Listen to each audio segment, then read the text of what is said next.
Bonjour, c'est François Kirel, je suis directeur de la rédaction de The Media Leader et je vais vous raconter l'actu des médias de la semaine en 10 minutes chrono. Pour recevoir chaque vendredi matin ce podcast 100% Media Week, abonnez-vous dès maintenant sur toutes les plateformes d'écoute, Spotify, Apple Podcasts, Deezer ou Amazon Music, un podcast propulsé et hébergé par notre partenaire Audion.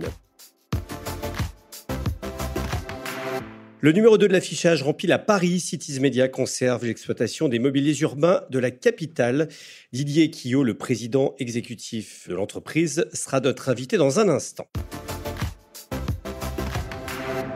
La presse papier a poursuivi sa baisse en 2024. La CPM publie les chiffres de diffusion et de fréquentation des titres et sites des éditeurs de presse. Ainsi, la presse payante grand public affiche une diffusion France payée de 2,6 milliards d'exemplaires, en retrait de moins 1,6% sur un an. Dans ce contexte, évidemment, la part de lecture numérique des titres poursuit sa progression. C'est pour la presse quotidienne nationale qu'elle est la plus élevée. Elle est de 76% contre 72% en 2023.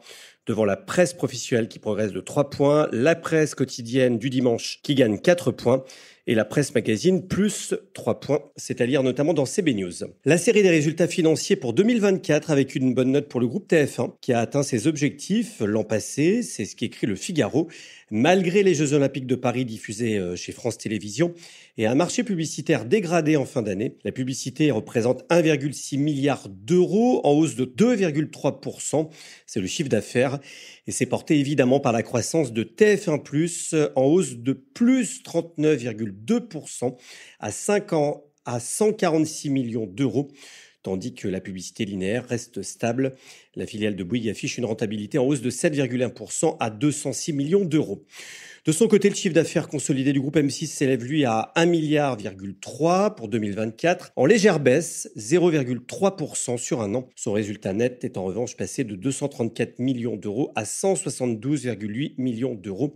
C'est le chiffre d'affaires de l'activité streaming, notamment avec M6+, qui progresse de plus 34,2%. L'activité audio baisse de moins 3,9%. Malgré l'incertitude autour de Énergie 12, le groupe Énergie affiche des résultats stables en 2024, c'est à lire notamment dans The Media Leader. Le numéro 2 de l'affichage est en forme. L'ex-Clear Channel, devenu Cities Media il y a juste un an après son rachat, clôture l'année 2024 avec un chiffre d'affaires en hausse à 270 millions d'euros et une rentabilité retrouvée. Cities Media a été reconduit cette semaine sur le marché du mobilier urbain de la ville de Paris face à JC Deco, un marché pour le numéro 2 du secteur qu'il détient depuis 2019. C'est 1600 faces, mais le contrat ne durera que 2 ans en raison des élections municipales. Cities Media devra reverser 26 millions d'euros à la ville pendant 2 ans et faire face à une réduction de l'espace consacré à la publicité. Didier Quillot, le président exécutif de Cities Media, nous dévoile sa stratégie. C'est l'invité de la semaine. Nous connaissons, nous, parfaitement le modèle économique du mobilier urbain, des 1630 mobiliers urbains de la ville de Paris, parce que nous les exploitons depuis maintenant 5 ans. Et d'autre part, parce que la relation que nous avons avec les annonceurs, en particulier sur le segment luxe, mode, beauté, est une relation pérenne et on sait parfaitement modéliser et valoriser notre audience. Donc, le business plan qu'on a fait pour le contrat futur, c'est un business plan qui est solide parce qu'il est appuyé sur 5 ans d'expérience chiffrée avec nos annonceurs. Et le niveau de redevance qu'on a donc proposé à la ville de Paris va permettre que ce contrat continue à être rentable. On l'a modélisé ainsi parce que l'offre marketing que nous avons faite est une offre marketing très innovante. On a dû s'adapter au cahier des charges de la ville de Paris.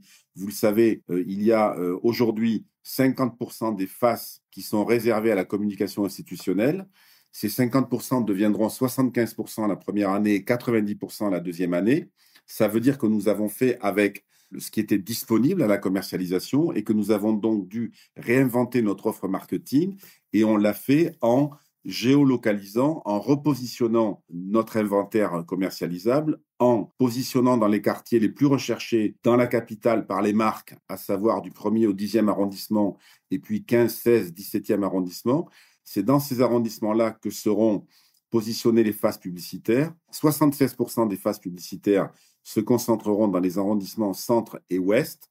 Et donc, ainsi, on crée un effet de rareté et on va mieux monitorer, entre guillemets, donc l'espace commercialisable, ce qui nous permet d'affirmer que notre chiffre d'affaires permet de générer la redevance sur laquelle on s'est engagé auprès de la ville de Paris. Vos tarifs vont énormément augmenter puisque si derrière vous avez moins d'inventaire disponible, c'est-à-dire que la seule équation pour vous, c'est d'augmenter de façon drastique vos tarifs. Non, pas du tout. On va pas augmenter nos tarifs de façon drastique. On a une audience qui est plus puissante. On a une offre parisienne qui est l'architecture de notre offre nationale. On est opérateur de mobilier urbain dans 25 agglomérations françaises. Donc, non, je ne vais pas répondre à la question sur les tarifs aujourd'hui parce qu'en plus, vous le savez, les tarifs, c'est quelque chose qui est assez fluctuant en fonction du marché, de l'humeur de marché, si je peux dire, et aussi de l'intensité concurrentielle. Il n'y a pas dans notre BP une augmentation significatif de nos tarifs. Pas du tout. Il y a la gestion et la valorisation d'une audience plus puissante, avec une cartographie de l'inventaire commercialisable qui est mieux maîtrisée qu'elle ne l'était dans l'offre précédente. La publicité, notamment extérieure, a été accusée d'être très polluante. On ne va pas revenir sur les chiffres qui ont été dévoilés par un certain nombre d'études que vous avez commandées avec l'Interpro.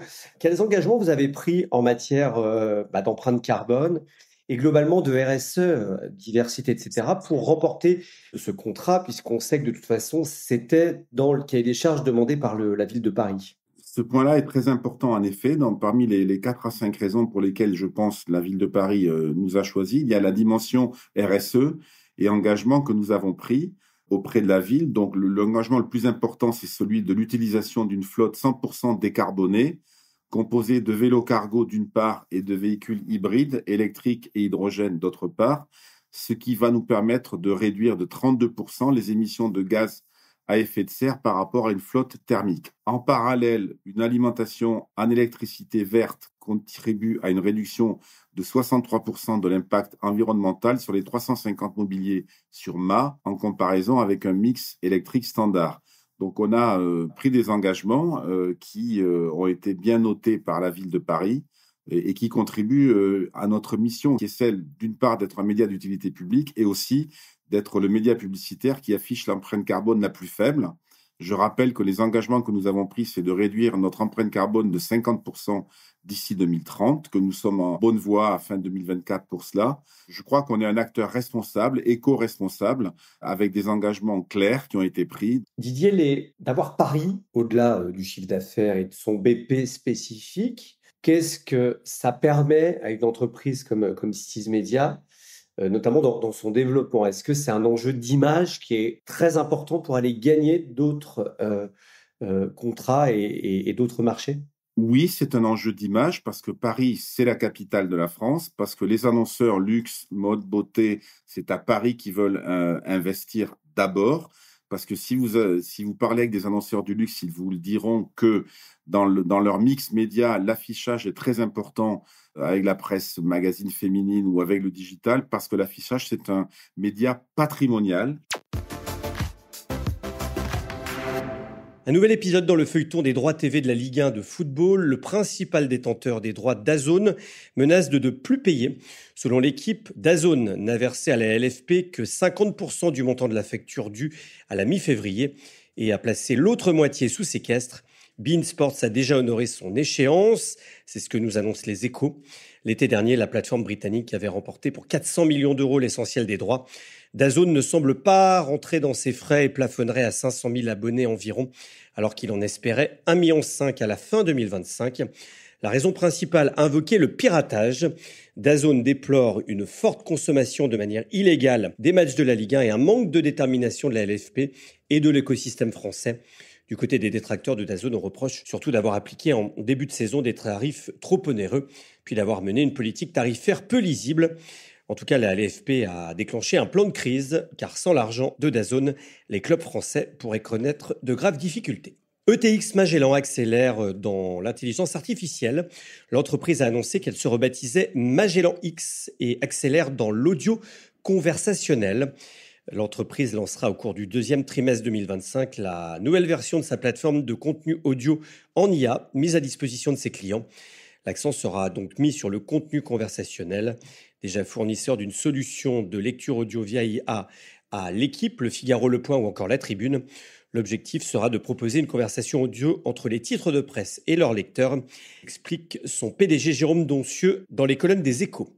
Nos initiatives sur Snapchat, TikTok et en podcast sont désormais rentables. À l'occasion de The Future of Audio Paris organisé par The Media Leader, Louis Dreyfus, le patron du groupe Le Monde, a détaillé la stratégie de diversification réussie.